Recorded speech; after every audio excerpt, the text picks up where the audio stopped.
Hey everyone, it's Rye, bringing you another Civ Ramblings. This one is going to be about a Civ very close to my heart, Austria. Only a couple people play this Civ with a lot of confidence and religiously. The original Austria player was Pilu, as shown by his playoff game in the fourth tournament. It was extremely impressive, super, super cool to see. And that kind of showed a lot of people like Austria's a cool civ. I've been playing Austria for a very long time. They were actually my very first space victory civ when I was still kind of learning the game. This was the civ I got to space with, and this is I'm going to be showing you exactly kind of how I did it. Um, so I guess let's like high level overview. What do they do? Um, well, they have a hill bias, and a hill bias, as many of you know, is one of the best biases in the game. It makes mining regionals much more common. Tradition usually is defined by how much fresh water it has and how much hills it has to go with it. Usually, if you lack either, you're going to have a bad time. This kind of guarantees the hill part, so all you just need is the fresh water. Um, Austria I love because it's so flexible. The coffee house is one of the most underrated buildings in the game. The reason why windmills are weak is because they're super expensive and because they come at a timing where it's not justifiable to make them because of how costly they are. Oftentimes you actually bulb through economics and get to industrial. But the reason why this is good is it's 100 hammers versus 167, which is a very, very big jump, right? That's like the difference between 6 turning something and 4 turning something, or, you know, 5 turning something and 3 turning something, right? Like, very, very, very, very, very big difference. And I think because of this, and because it provides an additional 5% production bonus and a 25% production bonus in the city. This is disgusting. This is giving every city avant-garde. It's like you don't need leaning because you can just build coffee houses and it does effectively the same thing. So let's go over that again. Some people might say it's a vanilla civ in the beginning. I disagree. A hill bias makes it less of a vanilla civ because you're more likely to get a good starting land. Now, I'm going to talk about kind of the diplomatic marriage bit. For those who don't know, Austria is able to buy their allied city states permanently. Like you will annex them. You'll retain all of their buildings, all of their pop, stuff like that. My preferred way to play is 3 city wonder spam trad. Now this is a very fun build, which is why I like it. Also, apologies in advance. I am feeling a little bit sick today, but it's one of the funnest things to do because one, it's super flexible. You deny a lot of wonders. You're very safe because you're not spread too far, and usually the cities are very, very strong because you did 3 instead of 4. You're gonna get almost every single wonder because you'll always be faster to the techs, at least in the early game, and that'll snowball you. Your expands will be able to beat capitals to wonders. So what do you do after the 3 city? Well, the first one is fast land ships. This is a pretty common 3 city tradition play. Usually by land ships, you really start to feel like you start to fall off. But if you can grab the right wonders, Austria with their coffee houses actually kind of makes up for the fact that you're playing 3 cities because you'll be able to spawn in another scientist usually. But a lot of people like Austria because it's so flexible when you're playing wide. Now, why is that? Um, so, because you effectively can just generate so much free pop from annexing city states, it's a lot of effective science, which means this is the only 3 city tradition civ in the game that can effectively go freedom and order in a wide way and not be griefing because they can acquire so many cities later in the game and they can use them to spawn scientists as well. We're not going to talk about the Cav because they kind of suck. You could go and even just if you play them as a vanilla civ, right? Like you could play standard Liberty or Honor, with a good windmill, right? You're likely to have mining regional, likely to have a better start. It's not bad, right? It's definitely not bad, but that's not kind of the focus here. Like I'm trying to focus these on like unique ways to play civs. So I don't. There is some debate here, but to me in Pilu there really isn't. You should always be playing Patro on this civ. Second. And that's for one of two reasons. The first reason is that obviously it synergizes really well with holding city states and kind of making sure that you're able to control them for 5 turns and then buy them. It also helps generate a lot of extra gold because you're incentivized to send your caravans out. It helps you grow your capital. You know, there's a number of reasons, but also one of the main reasons 3 city play is pretty weak is because you lack demos, specifically in science. Patro makes up for the lack of science. Same with culture. Like you're gonna have a really good culture game depending on the city states and stuff like that. So let's talk about kind of why it's always Patro, and then your wonder priority, and then I'm gonna kind of show you some examples and stuff, and then we can kind of jump right in to some of the gameplay I have.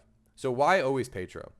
So you can supplement 3 cities with fake demos. The reason I have fake demos is because they don't actually count towards when you bulb things. So the science number you get, let's say you're getting 100 science from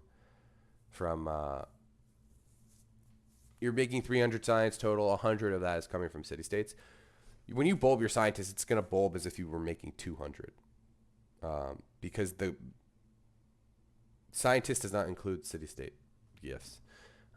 So it's fake in that regard, but it's still every single turn, you're getting a lot of science.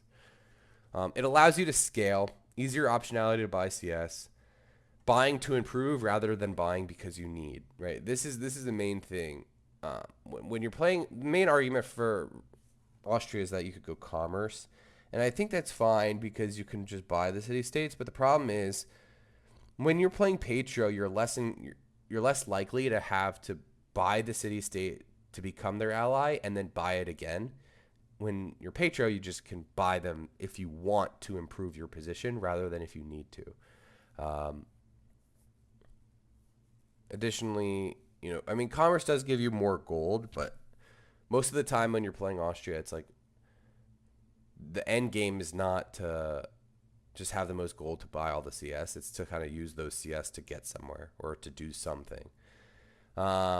Likely mining regional works well with Patro, right? You're going to be generating a lot of extra gold on those tiles. It's not like your sun god most of the time. So it's just something to keep in mind. Let's talk about wonder priority because this is very important when you're talking about 3 city play. Understanding which wonders to go for is super, super important. So I'm going to show you my game in a second, but wonder priority, Oracle is the most important thing, right? Opening Patro is super important, and finishing Trad, especially on 3 cities, can be slow if you don't have the right wonders. So going for Oracle, very, very important. Because you're going there very quickly, I think, or because you're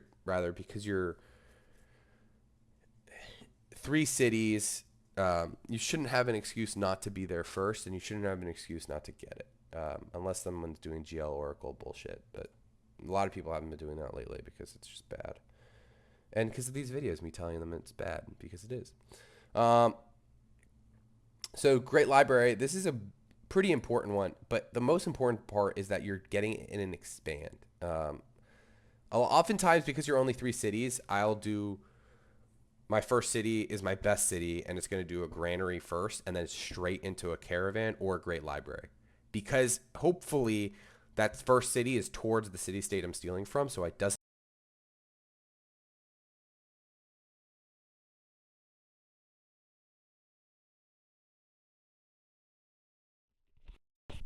Excuse me, sorry about that. Doesn't need to make any workers. So if you do a normal 2 city or a 2 worker start before tradition to hit 4 pop or something like that, I think one worker starts, and even going 3 pop is probably best. on this Civ. If you're going to do this play, because getting that first settler is so important, especially if it's a really good spot. But because you're on average stealing 3 workers from city states and you make 2, you only have to make 1 more eventually, and you could just do it in your capital. So oftentimes I go granary into great library in my expand, especially if I don't see anyone building it. That expand will be very strong, especially if it's got chops. Like I said, it's going to be a good expand. Machu, you're going to have weird roads in general, like really like longer roads. So Machu does work well. Also, the more gold you make, the better. It's also a very good deny for wide play. You're going to just cripple their gold. Alhambra, this is a given. Tradition just really wants Alhambra in general, especially 3 city, because you're going to be likely guild stacking. So also, if in case you want to do land ships, this helps you hit quad promo, which is awesome for Blitz or March. Petra expand. This is kind of one of the most important things. If you can get this, you're going to have a great time. Like a 3 city game could get Petra as early as like 43 in an expand, or 45 in an expand, right? Like it can be very, very quick. Obviously, you're foregoing Oracle here, but maybe you do a Culture Panth, and maybe you do something else where you can justify going Petra first. Stonehenge, this is a given. This should be your first wonder almost every single time. Having some sort of faith source is really important, especially to get a Pantheon, because we don't want to waste any time building a shrine. Not only that, the border growth is super helpful, and then the early engineer point is great. Other things I'm going to mention just lightly, but Globe is great on this build. A lot of the times you can hard build it, and a lot of the time you can stack it in the city that has the writer point, so it's additive. Additionally, we want to be bulbing our writers before we buy a bunch of city states. So Globe is a good way to kind of get more writers for that.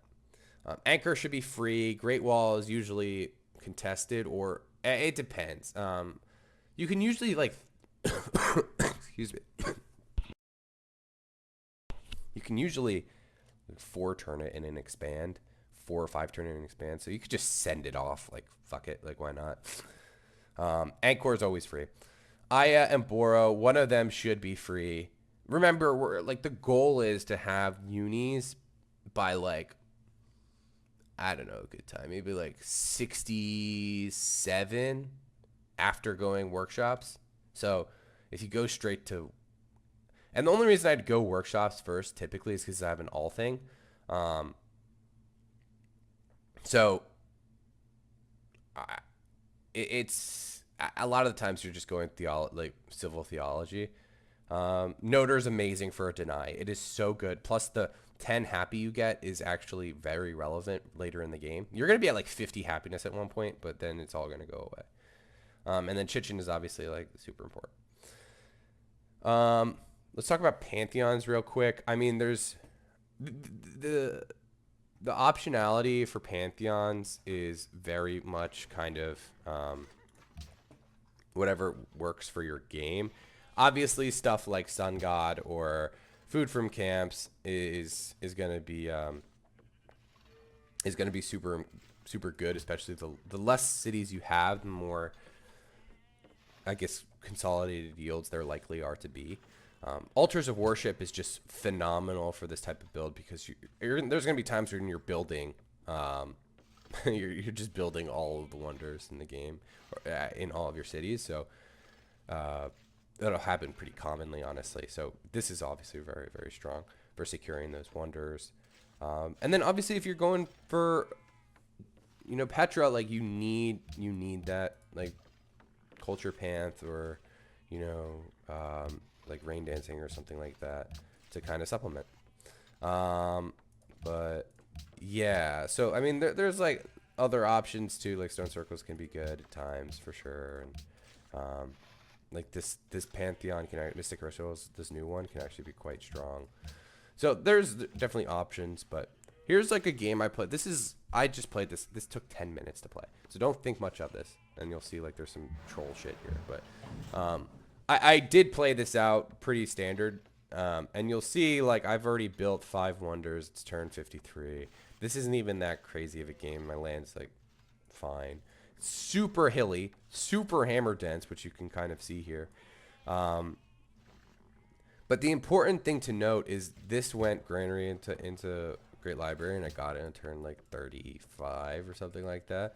This went Stonehenge into Oracle, or Stonehenge into Mazo into Oracle, and got Oracle by like 42. So it can be very fast, right? Like this game, your game can be very, very strong. I wanted to showcase kind of some of the cool things about this. Like, let's imagine we're later into the game, maybe the coastal player is eared out or something like that.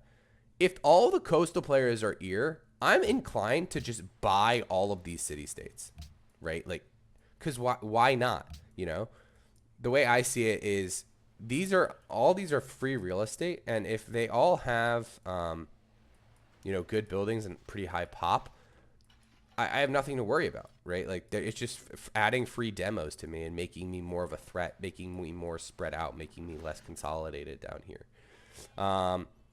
So like, but typically you want to be buying the cities close to you so they mesh well into your empire. Like Port-au-Prince, this city blows, but if it hits, you know what I mean, it's 9 pop right here, and if I buy Colombo too, which Colombo is actually pretty good, I can cargo between these two, right? So like that's a way to just add 2 more cities pretty much instantly. In terms of priority, you want to be buying religious city states first, then militaristic, right? Following that, usually it's mercantile, but it's really up to you. You want to save maritime for last. That ultimately that's the most important thing, because maritime CS are the most important thing to having a good game, especially on like fewer cities. You need maritime CS. Same with cultural like to a lesser extent for sure, but same logic applies. So that's an important note. One thing I like to do when I'm like, when do you buy cities? This is kind of something I think of a lot. The first thing is when you have the happy. So I'm at 28 happiness right now. None of these city states look particularly good for me. Maybe Colombo would be if I owned it. Like I'd consider buying it right now. But what I like doing is a lot of the times you'll have a lot of gold built up by. Do I have this sorted? Yeah, I'm surprised my gold's as low as it is, honestly. Interesting. Hold on. Oh, it's because I have this. That's why. So usually in like Renaissance or post unis, you're gonna have a lot of gold. You're just like oftentimes you're making like 50 gold per turn doing nothing just because you have mining lux and you're like pretty tall. So in that case, you can kind of just buy one of these pretty easily. You'll probably be making the most gold in the game, especially so if you get Machu and Mausoleum and stuff like that. So in this case, I like buying them after they build their unis. Core infrastructure is easy to tell for the most part, right? Let's say you wanted to buy Islamabad. What would you look for? When would be a good time to buy it? Well, first of all, this is maritime, so you really wouldn't want to buy it. But let's just, like, for sake of argument, let's say you are. The one thing I'd look for, AI aren't going to chop these forests, or these jungles, sorry. I'm going to look for when they get science on them, because that means they just finished their university. And one important note is let's say you buy a CS when it's building a and whilst it's building something, you lose all the production towards that thing. So you ideally want to find a way to know, yes, it just finished building this, or yes, it just finished building this kind of thing. Or otherwise you're just losing hammers effectively. So in that case, if you buy Islamabad right when it gets this, right when it gets the science on those tiles, you'll know for certain, okay, cool, it just built its unit. So I'm not missing anything. One other thing, let's say we're attacking someone, and I've seen this before. It's really cheeky, really gimmicky, but it can be fun, so I'm just going to include it here for fun. But let's say you're like crossbowing someone.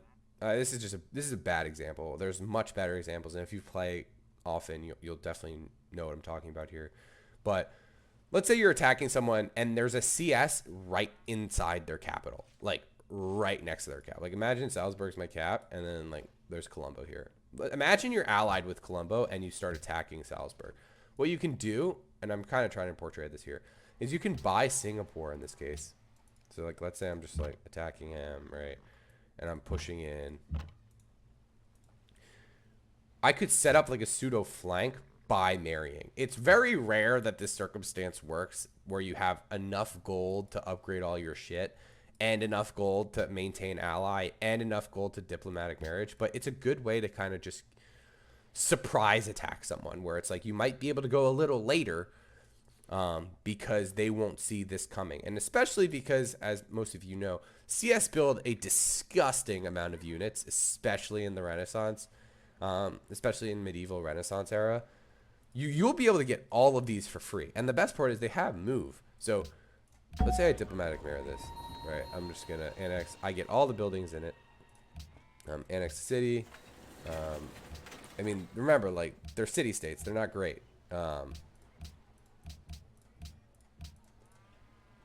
So let's do that, right?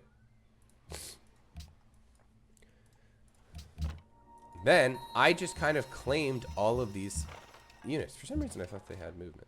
I guess I was wrong. I just claimed all these units. So it's like my mill just went up completely from what it was from here solely because I bought this CS, right? And you could do this a number of times. Obviously, you have to remember, like, you have to have the happiness to support it. You know, taking this city in general just kind of gutted my happiness a bit. But yeah, I mean, it's pretty interesting. The Civ is super, super cool. There's a lot of different fun gimmicks with World Congress votes and stuff like that that you can do with this. I think it's actually against the rules, but you can essentially just limit the amount of World Congress votes you need by buying these city-states. The best part is when they take Singapore, it can never become a city-state again. So it's permanently off the table. Very, very, very niche, but pretty cool in how it works. So I hope this has been helpful. Austria is a civ that is not very intuitive and requires a bunch of reps to play. But once you get comfortable with it and once you can kind of find how you want to play Austria, it can be by far one of the most flexible civs in the game. Think about it. You're playing Wonder Spam Tradition. I've had games where I've hard built 22 Wonders right in the whole game. I didn't kill anyone. I had 22 Wonders by the end of the game. And then I was Order, right? And I was Order, and I was just taking like factory science because I just bought like 6 cities. So now I'm on 9 cities after building 20 Wonders. No other civ in the game can kind of do that. And it's super, super cool and fun to do it on Austria. So I think everyone should give the civ a try. I think it's super underrated. Even something like the reason I mentioned freedom as well is because if you do where is it? If you do urbanization, because you're gonna have your windmills anyway, it's essentially like zero cost to do that because you're gonna have them. You should have them done already. So yeah, just something for you guys to consider. Hopefully this helps you with your Austria games. And let me know who you want to see next.